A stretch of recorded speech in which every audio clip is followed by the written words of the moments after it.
Hi, and thank you for visiting my channel. For more information, kindly subscribe and follow. Now let's get started. WWE superstar Jey Uso's addition to the Fatal 4-Way World Heavyweight Championship match, now official for Clash in Paris, also set to feature defending champion Seth Rollins and fellow challengers LA Knight and CM Punk on last night's Raw, has raised some eyebrows. However, the revelation of recent backstage developments has put it into better perspective and seemingly explained why WWE went ahead with the decision. Reportedly, WWE is planning to announce a PLE set to be held on September 20th, the same night as All Out, one of All Elite Wrestling's biggest events of the year. This would follow the trend of the global juggernaut counter-programming some of his biggest shows this year. It would also be 3 weeks following Clash in Paris and 3 weeks ahead of Crown Jewel, Perth, which would continue the trend of more frequent WWE PLEs in 2025, and 6 weeks may indeed be a long gap between events, considering that Survivor Series, War Games will have a similarly long gap following Crown Jewel. With Triple H wanting to put together a massive card to rival All Out, he may be saving the blow-off to CM Punk vs Seth Rollins until the TBA September PLE. As for the reason for not just continuing with a triple threat match or adding Roman Reigns to it instead, a triple threat situation would have made it obvious that Knight would take the pin, which is something that would really irk fans. Meanwhile, Roman Reigns is probably not being added to the match so that he does not have to take another loss, thus protecting his character. As the conquering babyface, Reigns has never been the underdog. He has always been the big dog. Failure to accomplish his goals time and again might gradually begin to subside the aura of the original tribal chief. With Reigns already announced for the show, though, he may be set to go one-on-one with Bronson Reed, someone he has developed a strong individual conflict with of late.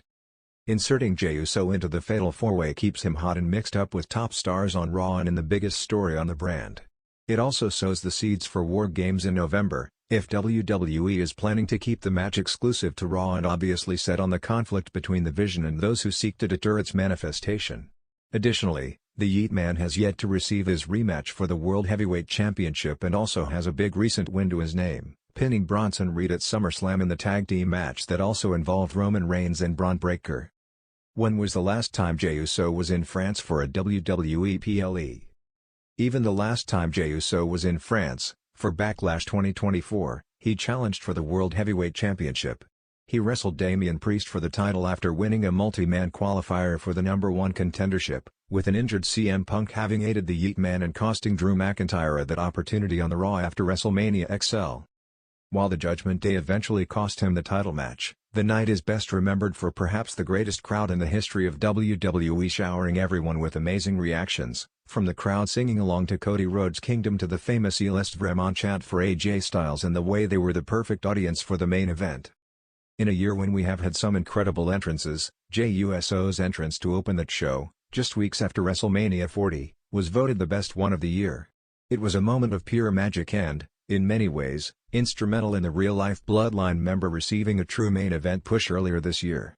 If fans can outdo Leon on August 31st, we could be in for minutes upon minutes of yeeting alongside Jey Uso at Clash in Paris. The road to WWE Clash in Paris has been filled with twists, turns, betrayals, and redemption arcs worthy of a Hollywood script. But perhaps the most shocking development in recent weeks is the official announcement that Jey Uso will challenge for the World Heavyweight Championship on one of WWE's biggest international stages. For a man who not long ago was locked in family warfare, standing across the ring from his own cousins in the Bloodline, this is more than just a title opportunity, it's the next chapter in a career that has transformed before our very eyes. So, how did Jey Uso go from main event tag team specialist to the man chosen to headline Clash in Paris for a top singles prize? The explanation lies in a mix of WWE's long-term storytelling, fan support, backstage momentum, and the company's international strategy. 1. The long-term storytelling payoff. WWE has invested years into Jey Uso's transformation from one half of the Usos to a legitimate singles competitor. His breakout moment came in 2020 when he challenged Roman Reigns for the Universal Championship, in a feud that brought emotional storytelling to the forefront. The matches at Clash of Champions and Hell in a Cell were more than just bouts for gold, they were family battles that showcased Jey's acting chops, in-ring resilience, and ability to carry a major storyline. Fast forward to 2023 to 2024, and Jey's main event persona has evolved into something fans genuinely believe in. WWE didn't rush this process. They slowly chipped away at the idea of Jey being just a tag guy, giving him key singles moments on Raw and SmackDown. His main event slots against the likes of Seth Rollins, Drew McIntyre, and even his brother Jey Uso were test runs, and Jey passed with flying colors. Giving him the World Heavyweight Championship shot now is a way to reward that years-long build and finally pay off the narrative of Jey stepping fully out of his family's shadow. 2. The fan connection is too strong to ignore. If there's one thing WWE has learned over the years, it's that you don't fight organic fan support. From Daniel Bryan's Yes Movement to Kofi Kingston's Kofi Mania, history shows that when the audience truly gets behind someone, the company benefits by riding that momentum. Jey Uso has that momentum. The chants of "Yeet" have taken over arenas, becoming one of WWE's most crowd participatory catchphrases in recent memory. His entrances feel like celebrations, his promos have a raw and relatable quality, and his emotional backstory makes him easy to root for. This connection matters when WWE books major international events like Clash in Paris. Overseas crowds tend to be louder, more passionate, and more invested in performers who bring energy and authenticity. Jey fits that bill perfectly, and WWE knows putting him in a title match will supercharge the atmosphere. 3. Seth Rollins' absence opened the door. While not officially confirmed at first, Seth Rollins stepping away from WWE TV for a period due to injuries and outside commitments created a vacuum in the World Heavyweight Championship picture earlier this year. Damian Priest may currently hold the title, but Rollins' prior dominance left the Raw roster needing fresh main event faces. Jey Uso had been gaining steam on Raw since his post-Bloodline run began. His victories over major stars, coupled with strong showings in multi-man matches, positioned him as a believable challenger. The timing lined up perfectly. Priest needed a high-profile opponent for Clash in Paris, and Jey offered both credibility and crowd appeal. 4. The Redemption Arc. WWE loves a redemption storyline, and Jey Uso's arc is dripping with redemption energy. Just over a year ago, he was being vilified for siding with Roman Reigns at crucial moments, costing beloved babyfaces big matches. Then came his emotional exit from the Bloodline, choosing to stand up for himself against family loyalty. His feud with Jey Uso brought that story full circle, allowing fans to see Jey not as the betrayer, but as the betrayed who learned from his mistakes. The championship shot in Paris is a symbolic representation of Jey's personal and professional redemption, proof that he's no longer defined by Roman's shadow or Jimmy's betrayals, but by his own accomplishments. 5. International Event Strategy. Clash in Paris isn't just another premium live event, it's a historic moment for WWE.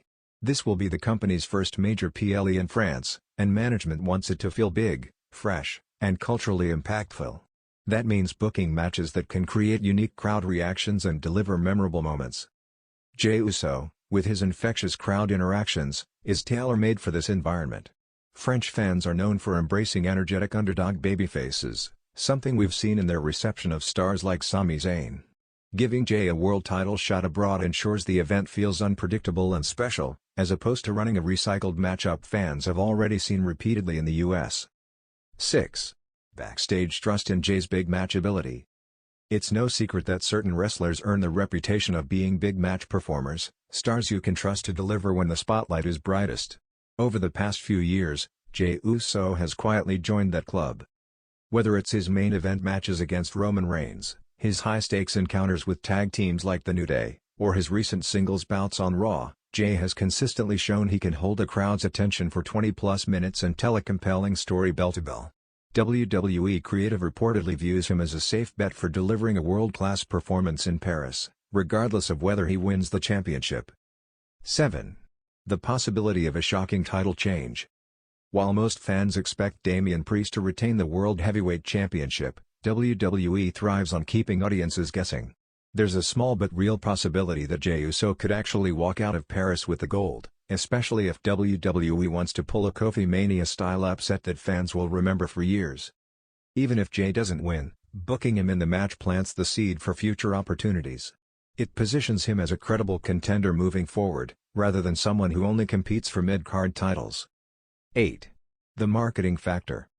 WWE's promotional material for Clash in Paris heavily features Jey Uso alongside Priest, which speaks volumes. Jey's colorful gear, unique energy, and signature Yeet branding make him marketable not just to hardcore wrestling fans, but to casual viewers. He's someone you can put on posters, billboards, and highlight reels without needing to explain his backstory in detail. His charisma does the work for him. This is crucial for selling an event in a new market like France, where many attendees may be experiencing a live WWE PLE for the first time. Conclusion: Jey Uso's World Heavyweight Championship shot at WWE Clash in Paris isn't a random booking decision, it's the culmination of years of storytelling, fan connection, and WWE's strategic planning for a major international event. He represents a mix of underdog spirit, proven main event skill, and marketable energy that makes him the perfect choice to stand in the spotlight when WWE makes history in France. Whether he walks away with the title or not, this moment will be another defining chapter in Jey Uso's remarkable singles journey. And if the Paris crowd has their way, the sound of Yeet echoing through the Accor Arena might just be the loudest thing heard all night.